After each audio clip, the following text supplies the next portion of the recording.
Perfect. Okay. Thanks again for joining us. And then we will turn off the recording when the Q&A starts later. All right. Well, I'm going to mute all. Thank you. All right. So I am Officer Gomez / Deputy Gomez, and I'm just going to tell you a little bit about myself as we start this. See, my slides are advancing. So I have been a school resource officer at a middle school with 1,200 students, at a high school with 2,300 students. I was at Mountain View High School for about 5 years, and now I'm currently in Idaho City Schools, which is 300 students K through 12. So I've had vast experiences, big, little, and in between. I've worked for the Meridian Police Department for 10 years. That's 100,000 people, so 125 sworn officers. And currently I work for the Boise County Sheriff's Office and Idaho City Police. Depending on what time of day it is, I get a different car and a different shirt. And I go out, and this is my driveway. So I have a city car and a county car. And I deal with the same people. It's just a matter of who's paying me there. Okay, here's your first vocabulary quiz of the night. This is something you might see your kids texting to each other about drugs. And I always tell parents, just because kids are texting each other about drugs doesn't mean they're on. It's just one of many signs. Sometimes kids are going to be cool, so they talk about drugs. And there's the answers to that quiz. Happy is always my favorite. Already been smoked cigarettes, like they weren't gross enough already. Kids will go to the ashtrays at the gas stations and grab the ones that have a little bit left on them. They'll put it in their bra or underwear and smoke them at school. Yuck. All right, here's a couple of drug emojis that kids might use. And again, just because they use these doesn't mean they're on drugs. That's where you start asking questions, looking through backpacks, looking through cars, doing room searches, just kind of keeping yourself up to date on what's going on with your own kid. Kids are gullible. So the question I always get, so I'm in a little bitty town in Idaho, but I go to towns all over the United States. I was just in Ludington, Michigan last week doing a presentation for 5 schools and a community night. And so I always said, you know, when Colt came out, it made all men equal because everybody could shoot themselves. Well, when Wi-Fi came out, now it makes all kids equal because they can use Wi-Fi to contact each other and learn what all the latest and greatest social media apps are and all the workarounds for anything parents have going on. So how I got started and how I know what I know is when I went to Lewis and Clark, this was in 2013, my first school I was SRO at, I made a fake Facebook account. I added about 10 of the most popular kids at the school. And after that, I never had to add another kid. Within a couple months, I had 500 friends at the school of kids that just friended me just because I was friends with their friends. That was crazy to me. Well, once I had those 500 friends, I could see what kids were talking about, who was dating who was being abused, who was bringing drugs to the school. I could stop fights before they happened. I became very good at finding runaways because I had access to everybody's social media through my fake account. But what really alarmed me and got me started educating is when we would arrest violent sexual predators, I would type their name on my Facebook account and I would come up with friends in common, which meant that the predators had friends at my school that were middle school kids, and the kids had no idea who they were. So that is how I kind of started getting my education in social media and started giving social media classes as well. About a year after I got there, I made a second fake account of a 13-year-old girl. And I started friending the kids, and they were not accepting me. I got banned by Facebook for adding them, in fact, which was awesome. It took me probably 3 or 4 months to even add 60 people. So a lot of the kids were paying attention, not all of them. But through this use of this fake second account, what I did is I accepted friends of friends. So if anybody was friends with my kids, I would accept you on my fake 13-year-old girl account. Well, pretty soon I had a 26-year-old man who friended me and said he was a Marine sniper. He was in Afghanistan, just wooing my 13-year-old girl all over the place. Well, we ended up having him meet us at the local park. He thought he was going to take this 13-year-old girl home and have sex with her. So I arrested him. And then that summer, through a special program that my department started, myself and another resource officer, we just made a bunch of fake accounts and parked 13-year-olds on there. We ended up arresting 14 men that summer who came to our city thinking they were going to meet 13-year-olds and have sex with them. Now, we arrested 14 of them. In reality, we could have gotten 4 or 5 to come meet us every single day of the week. And that could probably last forever because there's no lack of predators willing to come have sex with kids. For whatever reason, they think that, meeting them online, they're going to be able to keep a secret and they're going to get away with it. And a lot of them do get away with it, unfortunately, but we're out there trying to not let that happen. And that's part of me educating everybody today. So one of the biggest problems I have these days is kids sharing nude photos of each other, right? This is an epidemic proportion right now.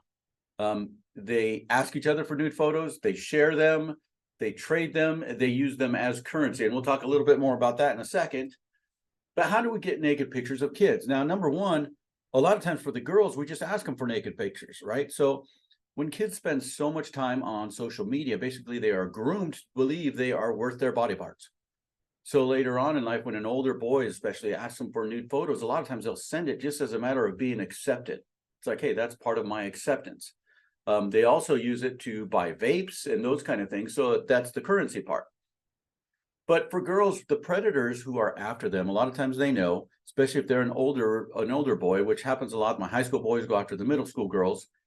They start a little relationship with the girl, and then after a while, they ask them for nudes. And if the girl denies them sending them nudes, they just say the one thing that I see lots of older boys tell younger girls: hey, I thought you were more mature than that. Look me up in a couple of years and I'd love to talk to you or take you out on a date or whatever. But that line works very well. Hey, I thought you were more mature than that. And girls in the 12, 13, 14-year-old range, they want to be more mature. They want to feel like they're older than they are. But that works very much against them when we have predators trying to get their nude photos. For boys, this is the biggest scam going right now, is against teenage boys. So 12, 13, 14-year-old boys and much older than that. We get criminal organizations that will download a series of photos of an 18-year-old pornography actress that looks like she's 15. And by series of pictures, here she is fully clothed at the mall with her friends. Here she is fully clothed at Thanksgiving dinner with her fake family. And here she is in various stages of undress.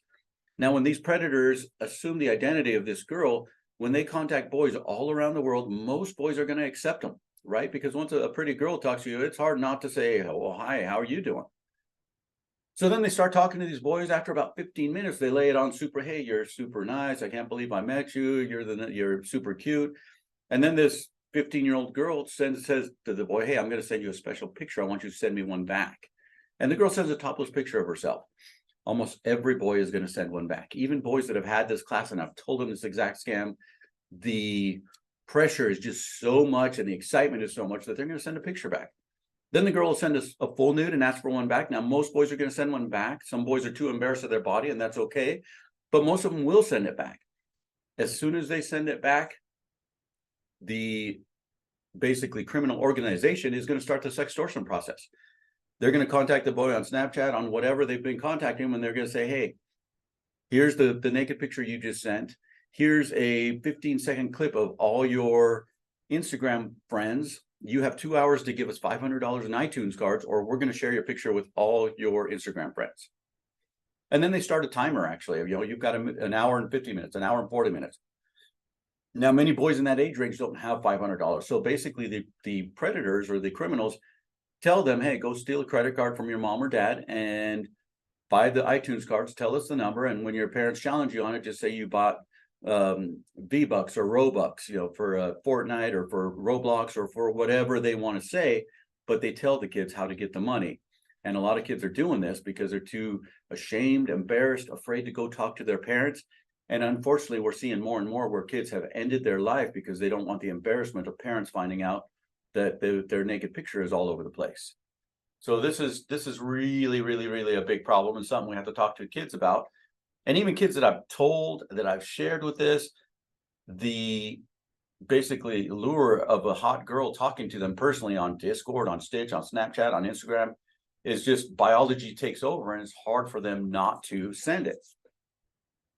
Now, nude photos are becoming mainstream, especially with OnlyFans coming out, right? I mean, the biggest story last week was the teacher who got fired basically for having an OnlyFans account. And as soon as she got fired, she made $1 million in 6 months. That's a crazy amount of money, but they are making this. And lots of just regular people are making lots of money. They're putting in on TikTok how much money they're making. They're showing off their money from naked pictures. So for young kids, that's just showing a really bad example. But then at the middle school, where I have kids that are being addicted to vapes,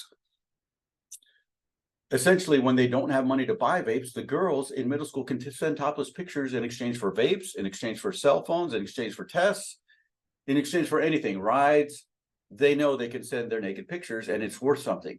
Well, for boys in that age range, you can actually get discounts on marijuana. You can get cell phones if you have other girls' pictures. So, some boy at the middle school, high school, if they're going to buy marijuana, they say, hey, you know what? I've got, cheerleader number 2, a topless picture of her. What's it worth for a discount on a phone, on marijuana, on whatever? But it becomes a currency. And it's a currency that everybody's using. And it's a currency that's starting to be seen more in mainstream media. And I can tell the kids everything I want, but when they see celebrities, when they see the news headlines that, more and more people are joining OnlyFans and sending their nudes, is a crazy thing. It's hard for me to stop. Okay, so by my data, by 11th grade, about 80% of the girls have sent out nudes. By 8th grade, it's about 50% of the girls have sent out nudes. Again, we are group grooming kids to be worth their body parts. So for them to send it out is nothing, especially when they know most of their friends have also done the same thing. It's a crazy thing. Now, I'll go in classrooms anywhere in the United States, and the way I pose the question to them is, hey, look, in my experience, 80% of girls by 11th grade have sent out nude photos. Raise your hand if you disagree. And I've asked that thousands of times, and I hardly ever get disagreements. And if I do get disagreements, it's usually it's more than that, Gomez. It's more than that. All right, so let's go over some of the social media platforms that we're using and what the problems with them are.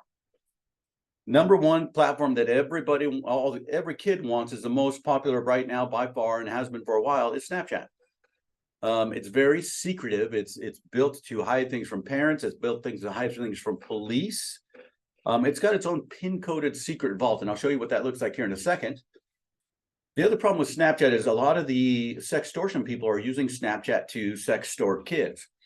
Well, Snapchat, when I do a subpoena to them, which means a judge signs a letter, they have to give me the data.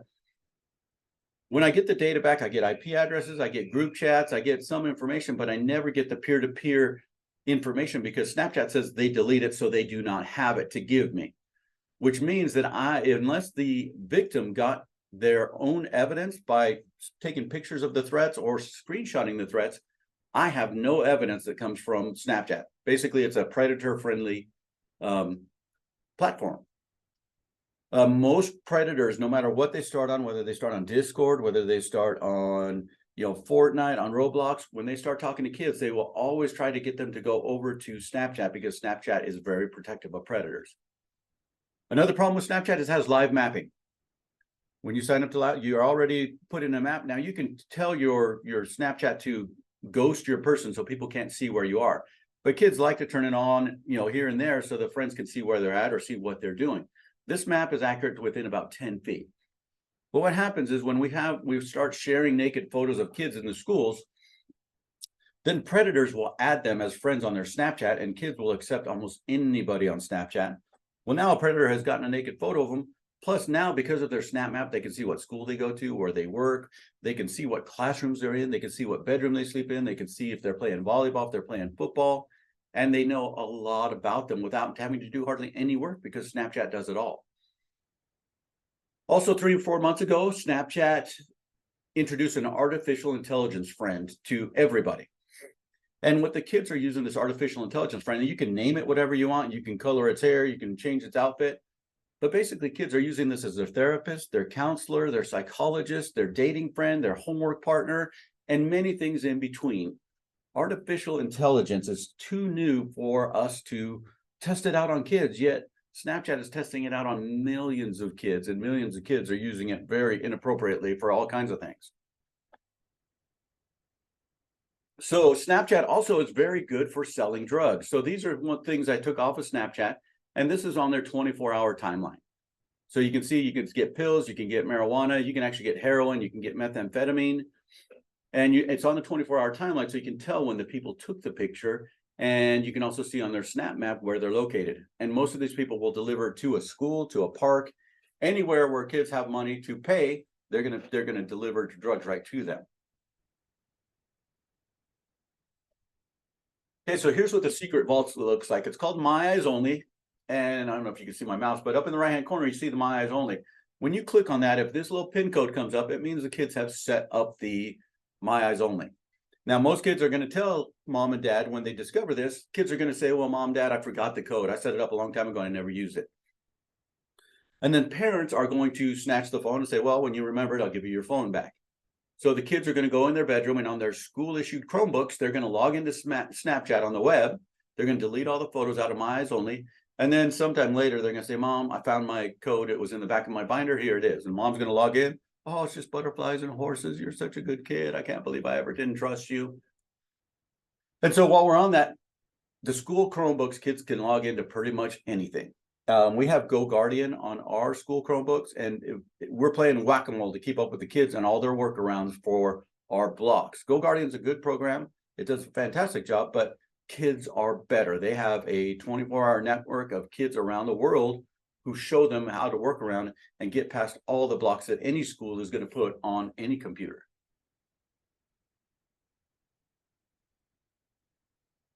Okay, so TikTok is next. TikTok is probably the granddaddy of sexual grooming. TikTok used to be called Musical.ly. Then it became TikTok and it became hugely popular. Well, what this has become is sexualized grooming. So let's start. The first challenge on TikTok was the plank challenge. You go in plank position or push-up position with the camera facing you on the floor. You do plank position, push-up position to the tune of a beat. Well, if you do this, your friends are going to give you a few likes. What young girls discovered very quickly is that if they wore a loose-fitting shirt, that camera's looking right down their shirt. And that bumped their likes up to, 10,000, 20,000 likes, because adult men were looking right down their shirts and liking it instead of telling them to be modest, right? And then if a girl doesn't wear a bra and wears something sexy underneath their shirt, we're talking, 100,000, 200,000 likes, 500,000 likes. This is a worldwide group is grooming kids to be worth their body parts. And kids are spending so much time on it that they are becoming worth their body parts. The little blurred out image with the three girls, it's the same girl. What that challenge is, that's either the alcohol challenge or the drug challenge. You say, hey, this is me before alcohol. This is me during alcohol. This is me after so much drugs or alcohol. And that's hugely popular in the college crowds where they go out drinking, they go out doing drugs. They show the before and after and what kind of drugs. And they do this all day long, along with all this other sexualized challenges, such as the tattoo challenge, behind closed door challenge. There's all kinds of sexualized challenges that are specifically meant for young girls and gets them lots of likes. And these days it's actually getting them paid as well. And TikTok people are not shy about showing you their pay stubs from what they make on TikTok and OnlyFans. And we are grooming an entire younger generation. 11th and 12th grade girls now are telling me, hey, high school diplomas are for ugly kids because if you're pretty, you can make a lot of money selling your pictures. You actually can. It's not the right message to send, but it is being sent. Now, OnlyFans. The way OnlyFans works is like pay-per-view Instagram. You can buy a monthly membership, which costs between like $4 and $40 a month. A lot of the movie stars have this, and the membership gets you into their not bedrooms like naked picture bedrooms, but into their closet in their bedroom, seeing what they eat for dinner, seeing the kind of places they go, their friends' houses. But what's happened to this is turned into a pornography infested application. So you pay between $4 and $40 to have membership and see everything they post, or you can play pay-per-view per picture or per video. So, hey, here's this picture, it's blurred out. You want to unblur it, it's going to be $1. It's going to be $2. And so I think it's like $1 to $20 you can pay per video or per picture. Now, I have kids that are young that are starting OnlyFans accounts. We actually busted some 13-year-olds where parents called and said, hey, look, my daughter has $7,000 in her Venmo account. We don't know what's going on. Well, she had created an OnlyFans account. An 18-year-old at her school, as soon as they turned 18, made his own bank accounts, told the girls, hey, look, I'll be your money man. I'll charge you 10% of whatever you bring in, but I'll have your account for you. And so they did. And this is happening all over where, we've had 11-year-olds now that are trying to get OnlyFans accounts to sell their body parts for money. Craziness. All right, Instagram. Instagram's picture video sharing. What most parents don't know is that most kids, even in elementary school, as soon as they get Instagram, they get 5 Instagram accounts. So you got your main account, or what they call their main account is their grandma and grandpa account. That's the one they show grandma and grandpa of their pretty horses and butterflies. If you do a drop down on their username, you'll see the 4 other accounts, which are the ones they use for their different friends, for their drinking, for their smoking, for those kind of things. And most kids already, even as soon as you get it, you learn you can get multiple accounts. Now, that's one thing in itself. Instagram is used very much for bullying at the schools. So what happens is a kid will go to school and they'll make a fake account, and it's just, I call it the smash or pass account. And it's a fake account. They essentially take a picture of one of their classmates and they put on their smash or pass. And smash means I would have sex with this person, or pass means no, thank you, I wouldn't. It's kind of like the hot or not. But as they do that, then everybody chimes in, smash or pass. Well, then every person in the school starts taking pictures of their female classmates, and we start, everybody on the smash or pass. They even take pictures of their female teachers and smash or pass. This is very much degrading. Whether you get a bunch of smashes or a bunch of passes, it's very degrading either way. Very much bullying. Now, when it gets brought to my attention, parents are always, Gomez, you got to take this down. It's like, I cannot take it down. It's freedom of speech. It's nothing I can do, right? I can report the account to Instagram just like everybody else can. And then at some point they'll review and see if it meets their harassment guidelines to take down.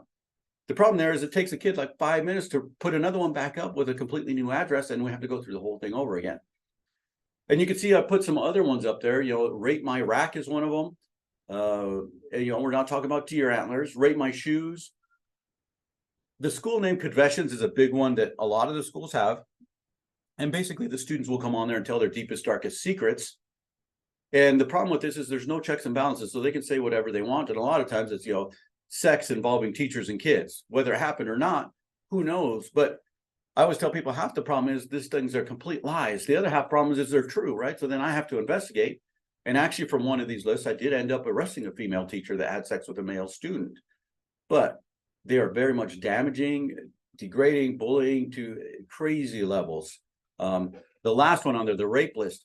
I actually had a kid almost lose a scholarship because he ended up on a rape list through Instagram, and he had nothing to do with it. Some girls just mad at him, put him on there, and the college contacted us like, hey, if this kid's really on this list and really did something, we don't want to give him a scholarship. He did get the scholarship, but it was super scary for a little bit that just being on an Instagram list would cause him to lose a scholarship. All right, Roblox. I would say that Roblox has the most amount of predators on there. Roblox is popular between like 6 and 12-year-olds. Kids love Roblox. Now, as a standalone program, it's actually a pretty awesome program. It has like 600 mini games. A lot of the games are very educational. You build things, you save money, there's lots of good information there, lots of good learning opportunities. Unfortunately, when you label a game for 6 to 12-year-olds, the predators know right where their prey are, right? You've basically put them in a nice little box and put a ribbon on it. So the predators, they go in and they make accounts that are in the same age range, and they start hunting kids. Now, parents, unfortunately, are using Roblox as a babysitter as well. And I totally get this, right? In my day and age, we used to use Barney to babysit the kids. Like, hey, I need to get something done. I'm going to put the Barney tape in. I'll come back and rewind it when it's done. Every 50 minutes, you get to come back and get another break.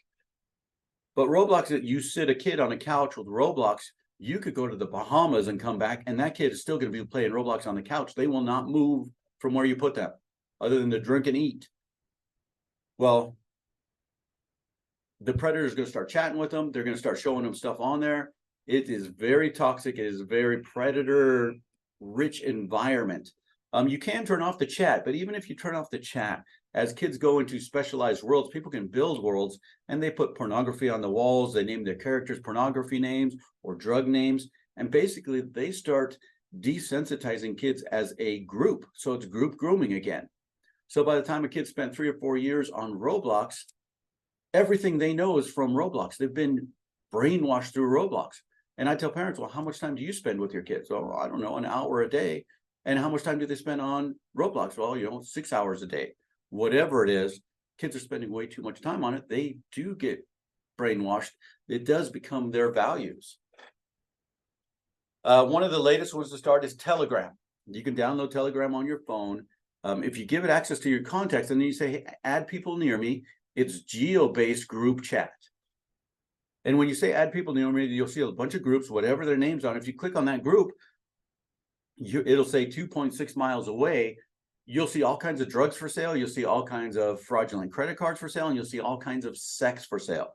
It's basically the old back page. You know, here's your erotic massages. Here's all the drugs that are available, and it's available right in your city, right near you, because that's where the accounts were started. So geo-based, customized drug sales.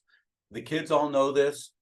The kids use it more of a shock thing because there's a lot of pornography available to them, because all the girls that they're offering to send to your house, a lot of them is fake, but it's still pornographic more than you can imagine. And there's no checks or balances or anything.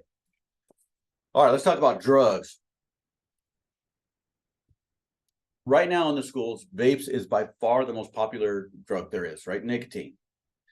And part of the reason is that the vapes are marketed towards kids, right? They got Rooty Tooty fresh and fruity flavor. They got, you know, unicorn farts and cotton candy. The kids love those flavors. They all think that vaping is non-harmful. Every time I catch a kid vaping and I tell them, hey, are you going to quit? And they're like, why would I quit? Right? We just don't have enough data. We haven't seen these old people with, you know, no throats to show the kids how dangerous vaping is going to be. And really, we don't know because we don't have the data. Popular with kids, marijuana, prescription pills, alcohol. As I'm talking about these drugs, I want parents to know that there's two addictions to drugs. Number one is the drug itself, which is, you know, either THC, nicotine, opiates, you know, methamphetamines. But the second one is the social addiction. And a lot of times the kids, when they start vaping, when they start smoking marijuana, they get a new friends list. So when I tell a parent, hey, I caught your kid smoking, whatever it is, and the parent will usually say, well, you know what, this is the last day they smoked. I'm never going to let them smoke again. We're going to take care of that. And I'm like, no, you're not. That's not the way this works. If they're hooked on vaping, it's going to be patches, it's going to be gum, and it's going to be counseling, and it's going to be inpatient, outpatient therapy. Because basically you're telling them, hey, look, you're going to stop your nicotine habit, which is very much addictive. And then you're also going to have to stop your friends list. You're going to have to go back to zero and get all new friends. Super tough. Super tough. So vaping devices are super easy to get. And now, if you're a drug dealer and you have marijuana, if you have methamphetamine, if you sell heroin, if you want to get a whole new base of customers, you put a bunch of cheap vapes into the school and get the kids hooked on nicotine, then they by themselves are going to go to THC. Then by themselves, some of them are going to try, you know, other things like heroin, like pills, like fentanyl. That's going to happen automatically. As soon as you can get them hooked on nicotine, everything else is easy because you've gatewayed them into there, right? I always tell people, you know, when I arrest somebody on meth or heroin, I've never had somebody go from zero to meth or from zero to heroin. We always start with something small, either cigarettes, vaping, or marijuana. But these days it's vaping. Half the kids in my school are vaping, easily half the kids. And anywhere I go, vaping is a huge, huge problem. Now, there's a lot of stuff where there's hidden vapes. They have them in Sharpies. They have them in the hoodie straps. The bottom vape on there is a Soren drop. I haven't seen that around for a while. It was popular a couple of years ago. These vapes that are the hidden one, kind of the specialty ones, I don't get those very often. I get the little throwaway bar ones more than anything because people can order them 50 at a time. And for the kids at the school, if you're not a drug dealer, if you're a drug dealer, you put the vapes in cheap because you'll get your other customers from that.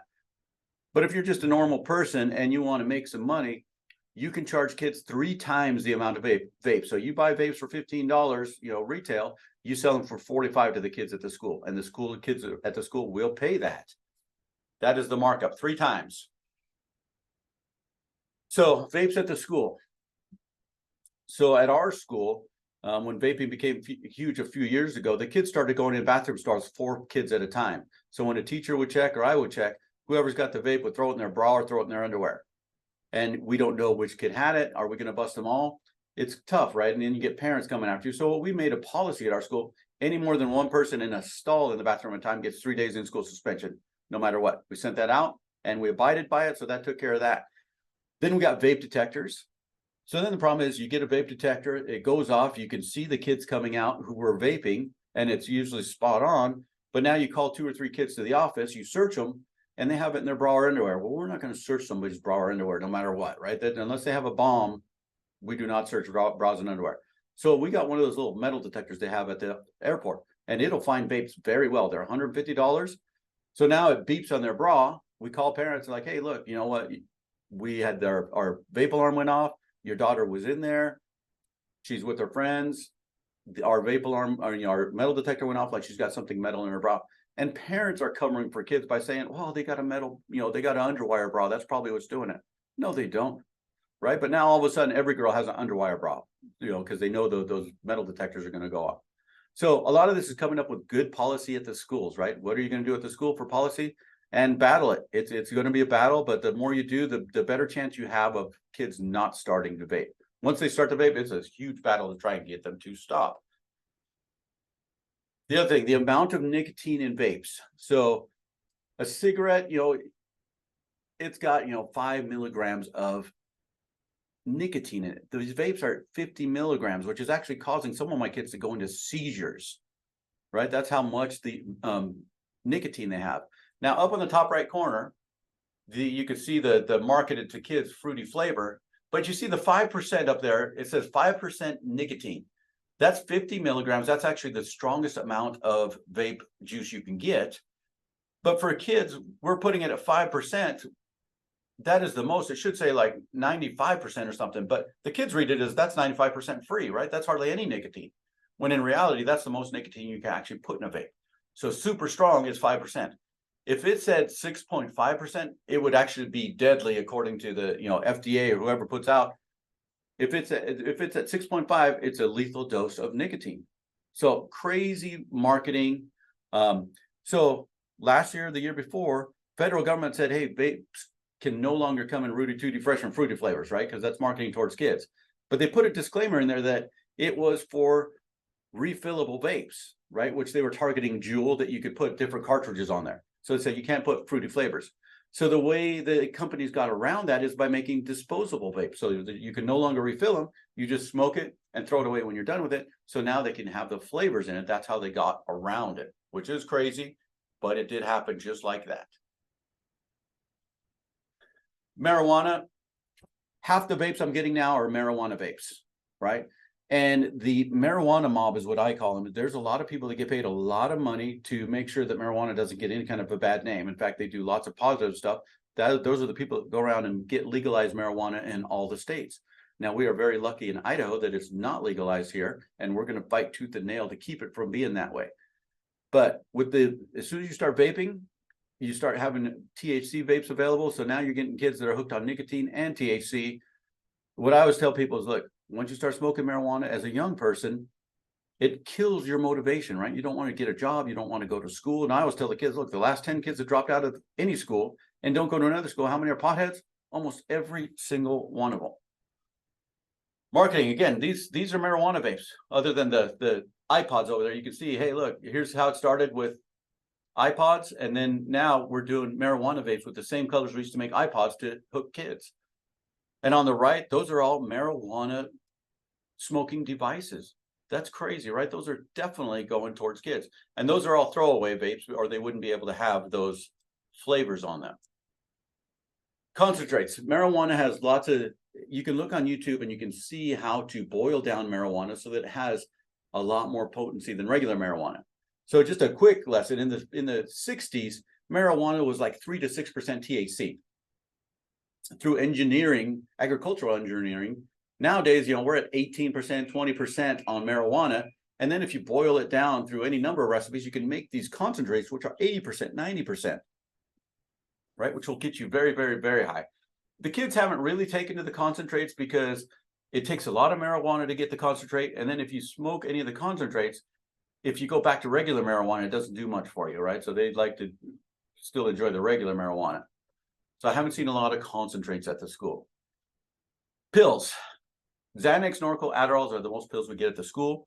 The kids will bring them to school and they will crush them and snort them. That way they get the whole high at once. Or they crush them and put them in Gatorade so they can sip them during class.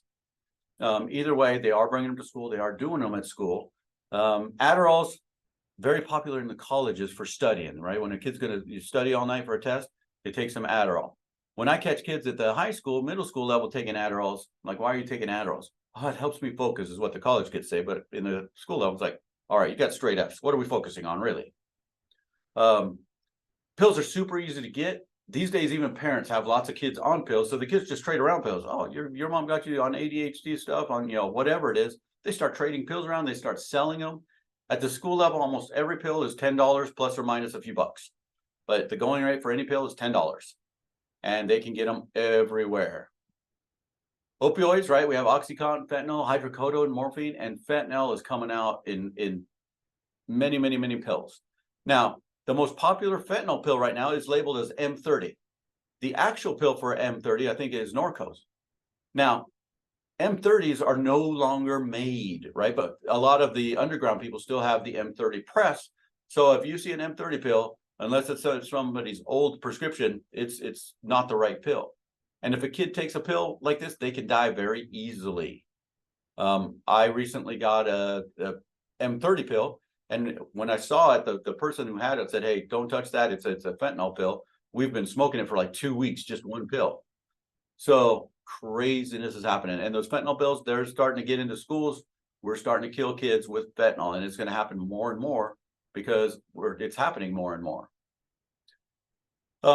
Pills is the only one where we get an accidental addiction, right? You have kids who get in an accident, they get a shoulder surgery, they get some kind of a pain med. It's one of the few where you can actually get accidental addictions, but we have to watch kids. We have to educate them. Hey, this could be addictive. Let's pay attention. Do you guys want to watch a good show on Netflix? They have now I'm not going to remember the name, but it's about the OxyContin stuff. It shows a doctor, shows some kids, and shows how they got addicted to the OxyContin and how the FDA and the pill companies did a lot of shenanigans to get around some of the things they should have gone through. Alcohol, this is the same as from, it's been for the last 50 years. Kids will drink some, fill it with water. Parents are not the wiser, even though parents did that too. They should know better, but they don't. We always lose kids to drinking and driving. We lose a couple every year at graduation time. Usually any kind of, bonfire parties is where kids can die from drinking and driving. What's kind of new these days with alcohol is we're mixing it with GHB or roofies, right? Which basically date rape drugs. And this is happening a lot at the high school and college levels where kids are getting roofied, GHB, and then getting raped. Now, I've talked to victims of date rape drugs. They've gone to college parties, and when I try to get them to press charges, the kids are like, "Nah, those are my friends. I don't want them to get in trouble." Or they say they know if they come forward and press charges, social media will murder them, right? All the other girls at the party will say, "Hey, you were such a slut, a hoe, this." They will get murdered on social media because we see it all the time. So they're super afraid to press charges. Even when I know who the suspects are, I know what happened because I have other witnesses, I still have a hard time getting them to press charges. Other drugs, so Delta-8, Kratom, those are ones that people are basically altering the chemical properties of things and making them get around state law so they can sell them at gas stations without having an ID. So a 12, 13-year-old can go into a gas station and buy Kratom, which Kratom is kind of sold as like a coffee alternative. Delta-8 is basically manufactured scientifically marijuana that isn't marijuana, so you kind of get around some of the laws. Trank is one of the newer deadly ones around. And if you look at YouTube, you look at streets of San Francisco, Baltimore, you see people standing around like zombies all day. They're taking Trank, which is actually xylazine, which is an animal tranquilizer. They can get it at the farm and ranch store without any kind of anything. They can just buy these tranquilizers that they use for animals. They inject it. It starts killing their skin, but they get a high from it. And it is really devastating large amounts of community. Ashwagandha is kind of new. I see it on TikTok. Kids are taking this like 2 or 3 weeks at a time to get whatever they're getting from it. And I still don't understand what it's doing, what it looks like from the TikTok videos. They say, "Hey, this is me before ashwagandha." They take it for 2 weeks and then they look like a zombie afterwards. It says it numbs their feelings for whatever reason, but I'm just getting my information from what I see kids doing on TikTok. Let's see here. LSD kind of coming back. You can see that's 4 LSD stamps on that quarter. They're $10 each. Kids will take an LSD tab, they'll put it under their tongue. The problem with LSD is it takes a while to hit. So they wait 15 minutes, nothing happens, they'll put another stamp. Then by the time they're 3 stamps into it, they've kind of overdosed, which isn't quite deadly, but then they start running down the hallways in the school naked, right? I've had 2 actual girls run down the hallways naked because they were on LSD.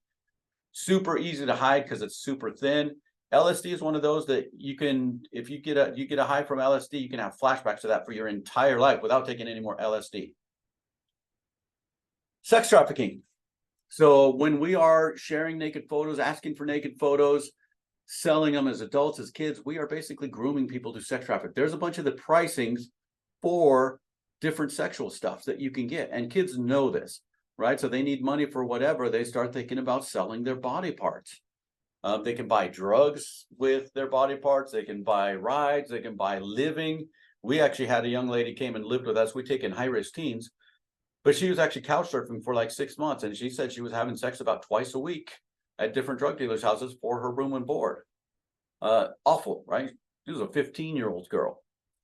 She only stayed with us a little while because when she came to our house, there's rules. Well, she's not used to having rules, and she can go have sex for twice a week and not have any rules and have all the money and marijuana she wants. At our house, she gets a lot of other stuff, but you don't get the freedom of not having rules.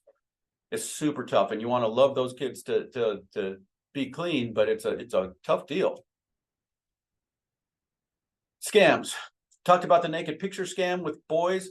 Lululemon scam for girls, not actually Lululemon, but some company will contact girls, say you have 10,000 Instagram followers, we need ambassadorship. Would you consider joining us? They interview them, they send them contracts, and then they ask them to pose topless so they can send them free clothing, and then pretty soon they are getting sex started. The code tab scam and the kidnapping scam, you can look those up on my YouTube channel. It's a little bit short on time to explain those, but I have both of those as videos on my YouTube channel. If you want to look at those, what they are. What's a fix? What do? We have to educate kids. We have to educate parents, right? A lot of you, this is going to be the first real social media education. Super important getting cell phones out of classrooms. Right? I went to a school yesterday and taught, and they had cell phones in their classroom, and kids were on their cell phones all the time. It's not that hard to get cell phones out of classrooms. You just have to have a strong principal or a strong superintendent. You can get cell phones out of classrooms. I actually have a sample document for that, a policy that you can just plug and play into any school. It's super easy for getting cell phones out of schools. These days, I'm telling schools and parents, you either have cell phones in the classroom or you have education. You can't have both. Wish list is a stronger social media age verification system, right? And then if we had a good age verification system, then adults wouldn't be able to talk to kids. Oh no, buddy. Right. That's cool. You want to eat? Teen hangout spots are great. We like those. Let's see here. Here's a couple of good social media rules. So no social media until at least 13. Every application requires you to be 13 to have your own social media account. 16 is way better. 13 is just craziness. 16 is way better, and 18 is even best. No Wi-Fi devices in bedrooms. This is a big one. And I know a lot of parents, well, my kid says they can only wake up to an Apple phone alarm. That's the only alarm that will ever work. So they have to have it in their phone all night long. No, they don't. Right? A bucket of water still works, I promise. Less than 200 friends on any given platform. What I found is that once you go over 200 friends, people become anonymous and they say things that they wouldn't say normally. Plus, if you have a problem, like if I have a problem with sextortion, anything like that, if I have a kid with 200 friends, I'm likely able to find that friend pretty quickly. If you have 5,000 to 6,000 friends, how am I going to find that friend? And if you have 5,000 to 6,000 friends, you're going to get bullied no matter what. Another important one, set a screen time and stick to it. I tell parents, well, what should I start with? Start with 1.5 hours. And there you can adjust less or more, depending on your family structure. Pick a time and stick to it, whatever that time is. And, the adults should probably try sticking to it too, so they can set a good example for the kids. Talk to your kids about serious subjects. On my Facebook page today, I posted, like 100 items you can talk to your kids about that they need to talk to about. And you need to talk to them over and over and over again so that they know and understand what's going to happen in a situation where you might not be there. Okay, now if you want to look at more of my stuff, I put a lot of stuff on Facebook. I put a lot of stuff on YouTube, Instagram a little bit. I have some TikTok that I do have on there. I am going to, at this point, I'm going to stop recording. And we're going to open this up to the questions. And I think it works best if we... Now I don't know where my stop recording button is. Give me just a moment. Usually if you put questions in the chat, it actually works the best. But let me stop the recording here real quick before anybody does any questions. That's President. This is... And I lost my bar on the hat everything. Here we go. Stop recording.